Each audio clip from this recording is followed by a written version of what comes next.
Hi and welcome to Vocal Power with me, Tony O'Hora. Today we're going to look at a bit of Whitesnake and David Coverdale. Coverdale is one of my favourite singers of all time. Although a lot of the times I listen to more high-pitched, cleaner voices, I love David Coverdale's rich tones. He's got a real full-bodied sound, great bluesy singer, and just one of the best ever. So you could do worse than try and emulate some of his tips and tricks. Let's have a look at Love Ain't No Stranger from the Slide It In album. I'll do a little bit and then we'll go into some analysis afterwards.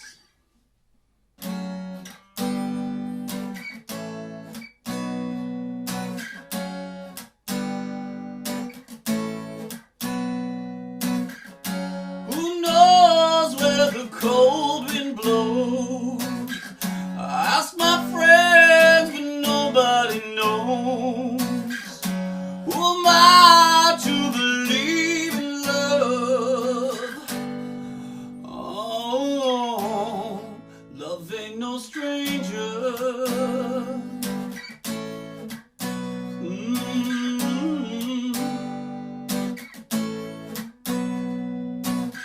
I looked around and what did I see?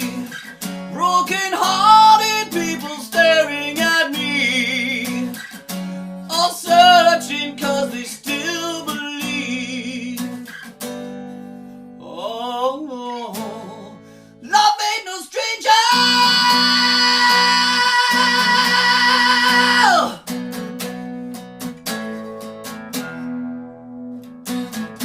I was alone and I needed love. So much I sacrificed all I was dreaming of. I had no warning, but a heart can tell. I knew the emptiness of love, I know so well. Love ain't no stranger. I ain't no stranger.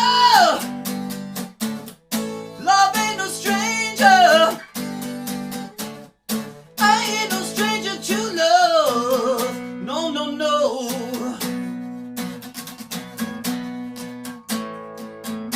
Can't hold the passion of a soul in need.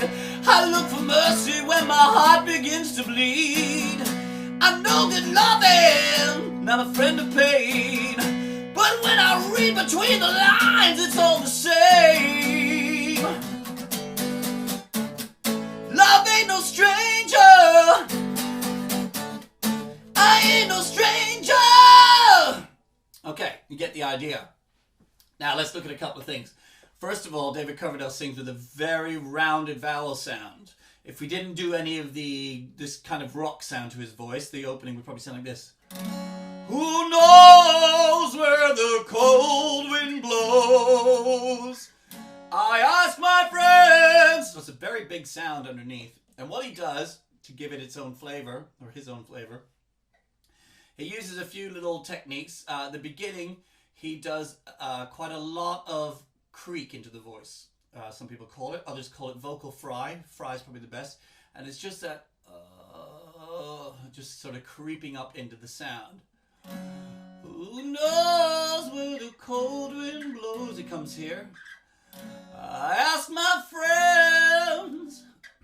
I ask my friends. And another thing he does quite a lot, if you listen to his recordings, a lot of little cry sounds in there, a lot of little tilted bluesy things, very common amongst bluesy singers. I ask my friends, but nobody knows. Who am I? So there's like the little cry in there. Who am I to believe in love? So once again, big vowels. In love. Oh, love ain't no stranger. Okay. Now, there's a little tricky bit where when Coverdale goes into his higher register, or his mixed or head voice, sometimes he applies a little bit of nasal distortion. So if you go, looked around and what did I see? Broken-hearted. Whoops. So, looked around and what did I see? Broken-hearted people staring. So right there on hearted, you'll hear the distortion kick in. Broken hearted. Broken, if I sang it clean. Broken hearted people. It just doesn't have that kind of punch. So he goes for the safest type of distortion, which is the nasal one, which we're using the top of the soft palate and the back of the pharynx. Broken hearted people staring at me. So be careful when you play with this. I'm going to hold the note so you can hear it. Broken heart. Now you'll notice a lot of rock singers use that kind of sound. Some that spring to mind are Don Dokken, Klaus Meine from the Scorpions, and Axl Rose. A lot of his sound is based on that. Welcome to the jungle! It's a distortion that's done high up in the palate. Be careful when you're playing with this. I can't be mindful enough about this when you're discovering distortion. Do it with somebody. Have a good tutor. If you can find a good teacher who can help you with this, please do it. If you are experimenting on your own, that's fine, but make sure you're not feeling anything down here in the larynx. It's a It's high up. It's in the nose. It's kind of, if you make like a Beavis and Butthead sound, you might get a so it's kind of a nasal distortion. Broken-hearted people staring at me. And once again, back to the rich vowels.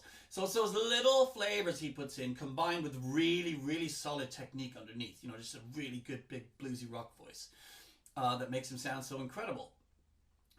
So I hope that's helped. And remember, when you're analyzing your favorite singers, now that you're learning more and more, listen to how they make their vowels, and you'll get to understand why they sound so different. So listen particularly, how do they make their ah sound? How do they make their oo sound? How do they make their e sound? Etc., etc. And you'll start to notice why the voices sound so different. It's really important, though, that you don't sound like them, that you must sound like you. So by all means, listen to your favorite singers. Be influenced by them. That's what we all do. But at the end, mix it all together, and so it sounds like something that's natural to you. Hit the thumbs up button, please, down below. Like this video to keep more of them coming your way for free. Until next time, I'll see you soon. Thanks.